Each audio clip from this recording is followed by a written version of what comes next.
오늘은 응답받는 기도의 원리라는 제목으로 말씀을 전하도록 하겠습니다. 먼저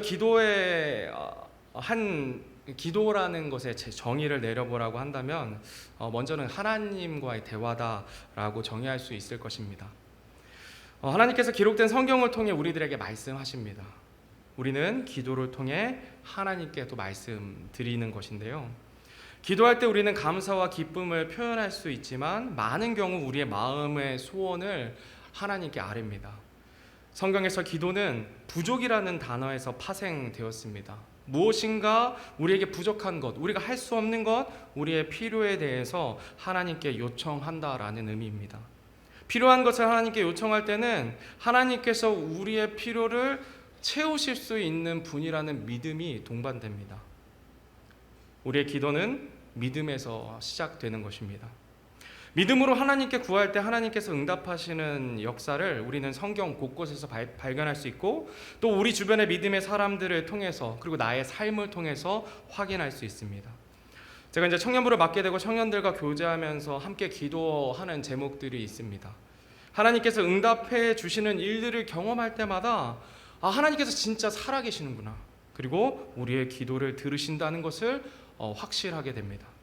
3.3 기도방에서 기도하는 제목들이 하나님께서 신실하게 들어주시는 것도 우리는 목도하고 있습니다.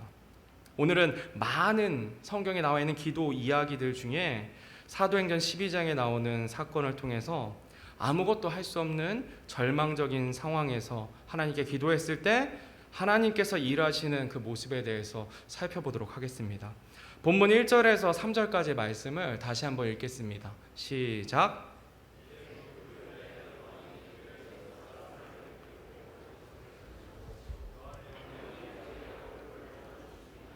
또 그가 유대인들이 그 일을 기뻐하는 것을 보았으므로 더 나아가 베드로도 잡으려 하였는데 그때는 무교절 기간이더라.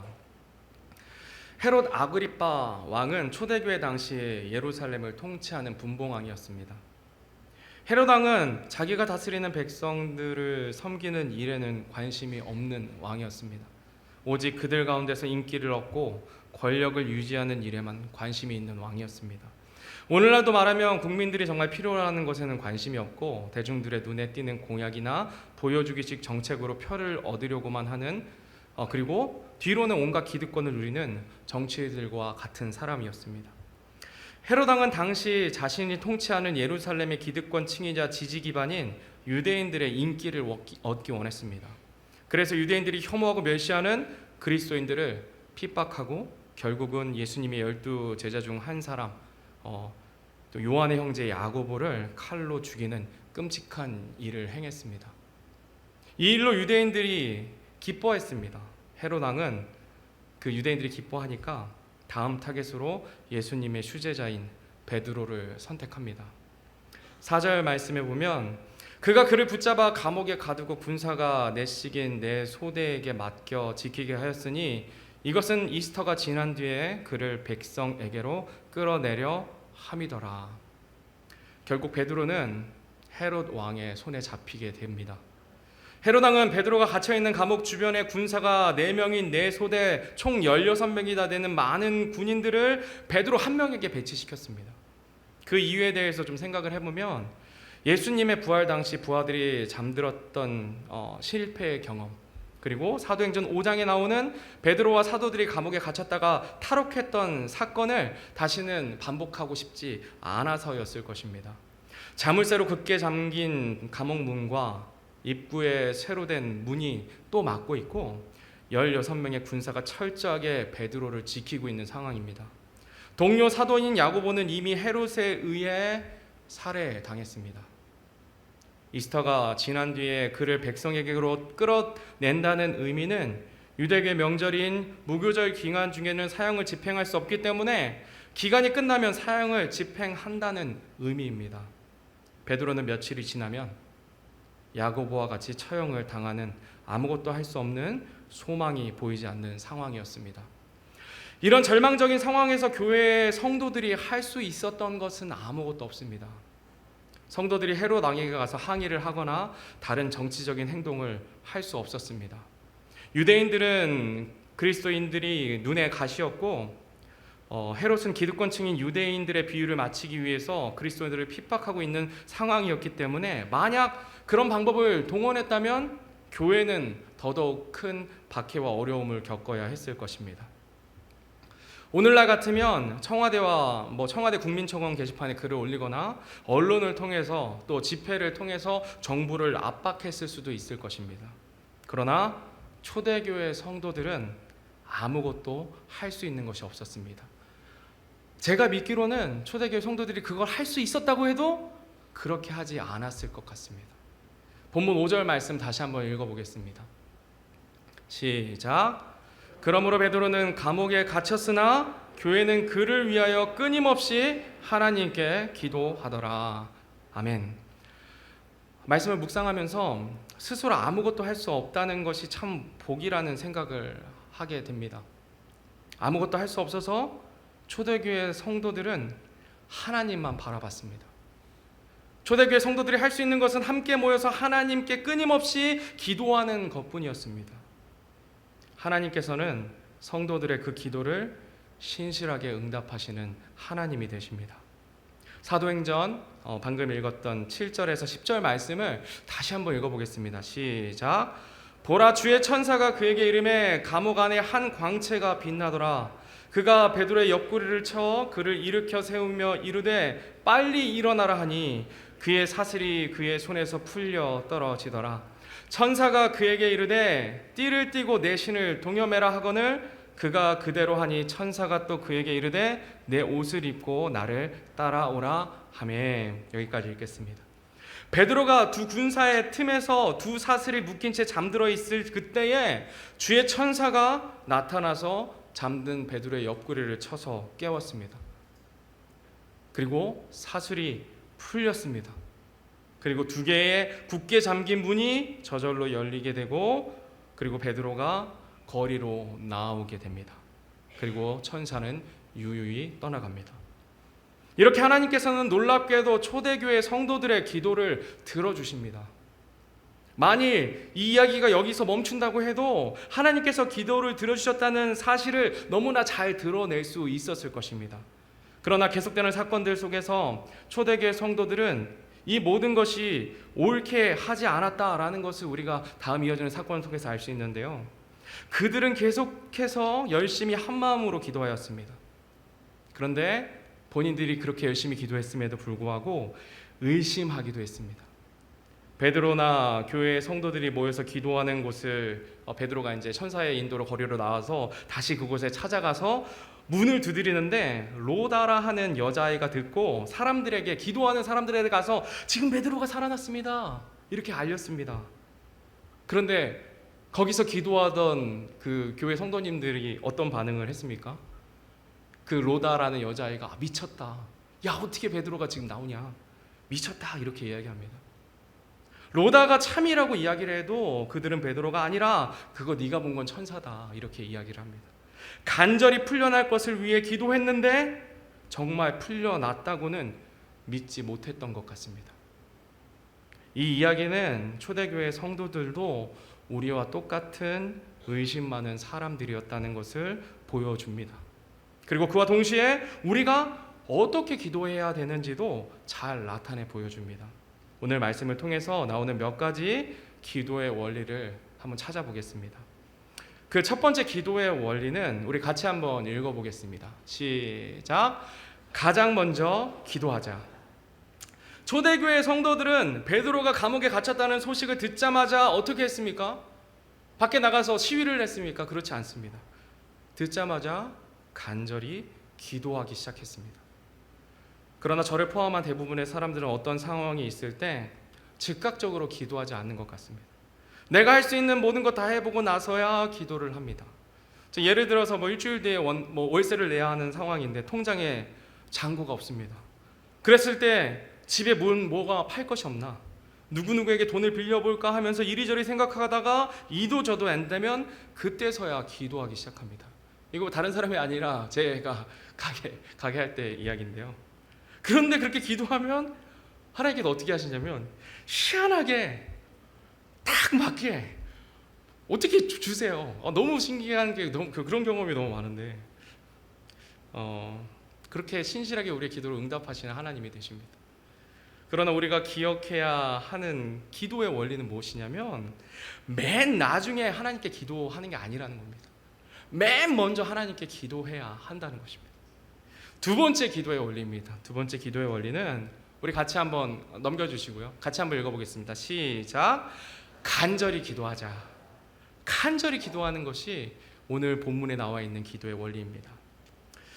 5절 말씀을 제가 다시 한번 읽어보면요. 그러므로 베드로는 감옥에 갇혔으나 교회는 그를 위하여 끊임없이 하나님께 기도하더라. 이렇게 되어 있습니다. 끊임없이라고 번역된 그 헬라어는 ektenos라고 하는데요. 계속해서 기도해야 한다는 의미도 포함되어 있습니다. 그런데 뜨겁게, 열렬히, 간절히라는 의미가 복합적으로 포함된 단어입니다.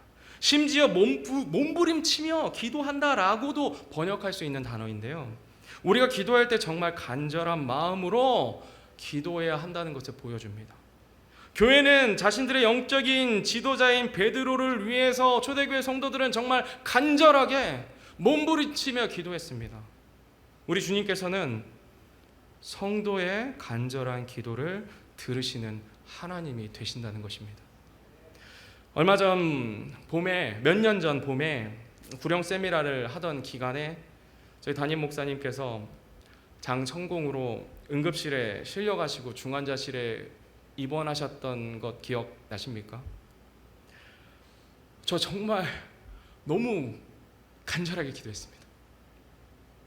성도님들도 진짜 간절하게 기도하지 않으셨어요? 제가 이제 갑자기 구령 세미나를 갑자기 강의를 해야 되는데 처음 했었고 그것도 긴장이 됐었는데 그것보다 더한 것은 담임 목사님이 잘못되면 안 되니까 하나님 앞에 저희 아내랑 집에서 막 무릎 꿇고 하나님께 기도했었습니다. 저뿐만이 아니라 온 교회 성도님들이 마음을 모아서 그 당시 기도했던 걸로 기억합니다. 정말 위험한 상황이었는데 우리 주님께서는 우리의 간절한 기도를 들으시고 수술하지 않고 잘 회복될 수 있도록 도와주셨습니다. 하나님께서 행하셨습니다.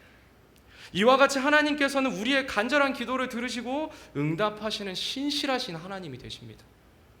성도 여러분, 담임 목사님을 위해서 계속해서 간절하게 기도해 주시기 바랍니다. 이제 내일이면 신학교 개강을 합니다. 그리고 담임 목사님께서 이제 학장님이 되셨습니다. 또 이번 학기에 강의도 2개를 맡아서 하십니다.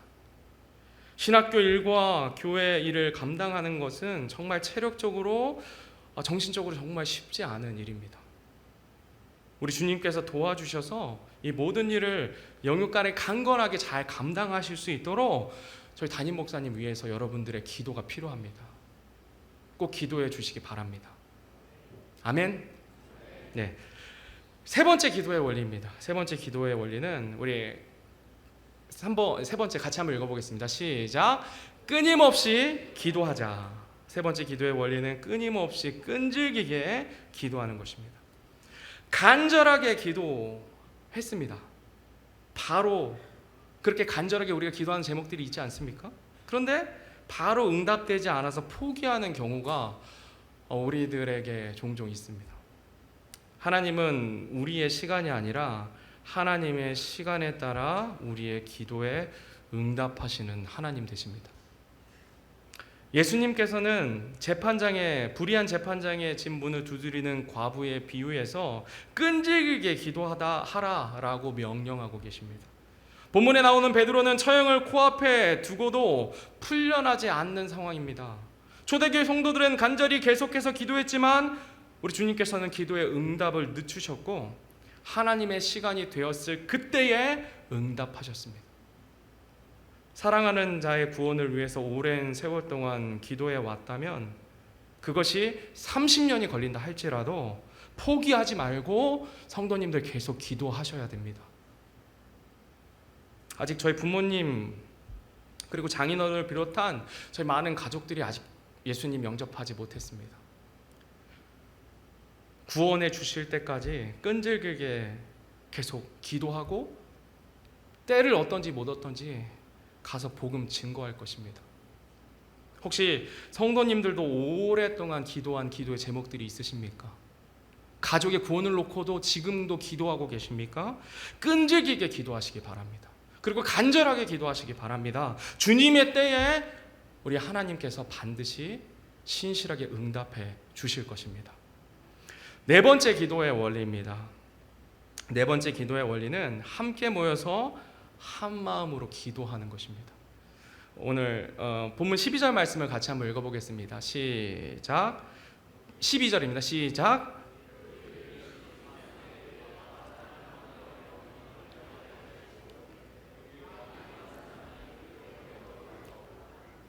아멘. 초대교회 성도들은 베드로를 위해서 함께 모여서 한 마음으로 기도하였습니다. 교회는 함께 모여서 기도하는 것이 굉장히 중요합니다. 서로를 위해서, 또 교회를 위해서, 세상을 위해서 함께 기도해야 합니다. 금요 새벽 예배 참석 인원이 조금씩 줄어들고 있는 것 같습니다. 지난 수요일에 담임 목사님께서 금요 새벽 예배 참석을 권면하셨는데요. 그 권면을 마음으로 받고 그 뒤부터 새벽 예배에 참석하는 청년이 있습니다. 얼마나 감사한지 몰라요. 지난 금요일에는 새벽 예배 참석한 청년들이 예배를 마치고 이제 밥을 먹고 있는데 1시간이 지나도 내려오지 않는 거예요. 그래갖고 여기 잠들었나 보다. 그래서 올라가서 깨워야 되겠다 이렇게 생각을 했거든요. 근데 제가 이제 그 어린이집에 이제 데려다 주는 일이 좀 있어가지고 갔다가 왔는데 나중에 이제 하루 이틀 지나서 물어보니까 내가 깨우려고 했는데 잤냐 이렇게 물어봤거든요. 그랬더니 뭐라 그러는지 아세요? 제가 일주일에 많이 기도하지 못해서 금요일에 이 시간이 너무나 소중합니다. 그래서 오랫동안 기도하게 되었습니다 라고 이야기했습니다. 이게 전도사가 얼마나 부끄러운지 몰라요. 너무 부끄러웠습니다. 또 다른 청년에게 물었어요. 또 두 청년이 안 내려왔거든요. 또 다른 청년이 물어보니까 자꾸 기도하니까 기도할 것이 자꾸 생각난다고. 마음에 새롭게 내가 궁금했던 걸 하나님께서 깨닫게 해주셔서 계속해서 길어져가지고 좋은 거 아니라고. 그래서 늦게 내려왔다고. 그러면서 기도가 너무 좋다고 고백하고 매주 나오겠다라고 이야기했습니다. 제가 들었고 우리 주님께서 들었습니다. 매주 나오세요. 근데 성도님들 너무 대견하고 기쁘지 않으십니까? 저희 교회에 한 마음으로 함께 모여서 기도할 수 있는 공적인 시간은 금요 새벽 예배 지금뿐입니다. 성도 여러분들께 강권합니다. 강권합니다.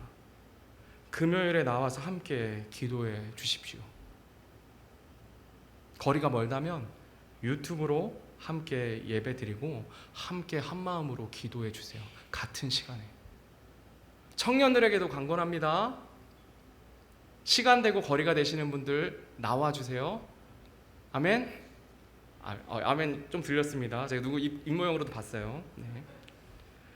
나라와 민족을 위해서, 어려움 중에 계신 성도님 위해서, 우리 담임 목사님 위해서 구원받고 영혼들이 이 땅에, 이곳에, 이 교회에 더해질 수 있도록 함께 모여서 한 마음으로 기도할 때 우리 주님께서 들으시고 응답하십니다. 마태복음 18장 19절 말씀 믿음으로 읽겠습니다. 시작. 내가 다시 너희에게 이르노니 너희 중에 두 사람이 자기들이 구할 어떤 것에 대하여 땅에서 한 마음이 되면 하늘에 계신 내 아버지께서 그들을 위해 그것을 행하시리라. 아멘. 개인적인 기도 너무나 중요합니다. 그러나 우리 주님께서는 우리가 혼자 기도하는 것보다 둘 이상 구원받은 사람이 함께 기도하는 것을 기뻐 받아주십니다. 두 사람이 한 마음이 되어 기도하면 아버지께서 들으시고 행하시리라 약속하십니다. 한 마음으로 함께 모여 기도하는 저와 여러분이 되기를 간절히 기도합니다. 새벽 예배 나와 주십시오. 아멘. 네. 마지막입니다. 마지막으로 하나님의 응답에 상관없이 하나님의 선하심을 믿고 기도해야 합니다. 우리 믿음으로 한번 읽어보겠습니다. 하나님께서 시작. 하나님께서 선하게 응답하심을 믿고 기도하자. 6절 말씀에 헤롯이 그를 끌어내고자 할 때에 바로 그날 밤에 베드로가 두 군사팀에서 두 사슬에 묶인 채 잠을 자는데 간수들은 문 앞에서 감옥을 지키더라. 하나님의 뜻대로 응답하실 것이라는 내 생각을 신뢰하는 것보다는 하나님을 신뢰하셔야 됩니다. 베드로는 하나님을 신뢰하는 믿음을 가진 하나님의 사람이었습니다. 방금 읽은 본문 6절에 보면 베드로가 잠을 자고 있었다라고 기록되어 있습니다. 조금 있으면 사형에 처해질 운명임을 알고도 베드로는 그냥 평안히 잠을 잤던 거예요. 베드로의 믿음은 하나님께 있었습니다. 베드로의 소망은 하나님께 있었습니다. 기도가 응답될 것이라는 자기 확신 안에 베드로의 믿음이 있지 않았습니다. 초대교회가 베드로를 위해서 뿐만 아니라 야고보 사도를 위해서도 간절히 기도했을 것입니다. 그렇지만 야고보는 어떻게 되었습니까? 죽임당했습니다. 순교하였습니다. 그 사실을 베드로도 잘 알고 있었을 것입니다. 하나님을 믿은 베드로의 믿음은 자신이 그날 밤에 처형당한다고 해도 절대 잘못된 것이 아니었습니다. 베드로는 자신이 구출되리라는 기도의 응답보다 하나님의 뜻을 신뢰하였기 때문에 평안히 잠을 잘 수 있었던 것입니다. 기도할 때 참된 믿음은 하나님의 선하심과 의로우심에 두는 믿음입니다. 하나님께서 나에게 가장 좋은 것을 허락하시는 분이시다라는 것이 우리에게 필요한 믿음입니다. 우리의 기도대로 응답을 하시던 그렇지 않던 하나님은 선하시며 우리의 필요를 나보다 더 잘 아시는 분이십니다. 우리의 모든 것 내려놓고 예수님께서 십자가에 달리시기 전에 겟세마네 동산에서 기도하셨던 것처럼 내 뜻대로 하지 마옵시고 아버지의 뜻대로 하옵소서라고 믿음의 기도를 드려야 합니다. 오늘 살펴본 사도행전 12장은 헤롯이 권력으로 초대교회의 핍박을 받는 끔찍한 장면으로 시작되었습니다. 야고보는 죽고 베드로는 감옥에 갇혔고 조금 있으면 처형당하고 헤롯 왕이 승리한 것처럼 세상이 승리한 것처럼 보이는 상황으로 시작되었습니다. 그러나 결국에는 헤롯은 하나님의 심판으로 어떻게 되었습니까? 벌레에 먹혀 죽게 됩니다. 그리고 베드로는 자유의 몸이 되었고 하나님께서 승리하신 그 상황으로 끝마치게 됩니다. 마지막에는 우리 주님께서 반드시 승리하십니다. 우리 주님께서 이 땅에 다시 오십니다. 영원한 승리 우리 주님께서 행하십니다. 오늘 주신 말씀 생각하면서 오늘 여기 모인 성도님들 모두 맨 처음에 또 간절하게 끈질기게 한 마음으로 우리 하나님의 선하심을 신뢰함으로 기도하는 저와 여러분이 되기를 간절히 바랍니다. 우리 다 같이 일어나셔서 찬송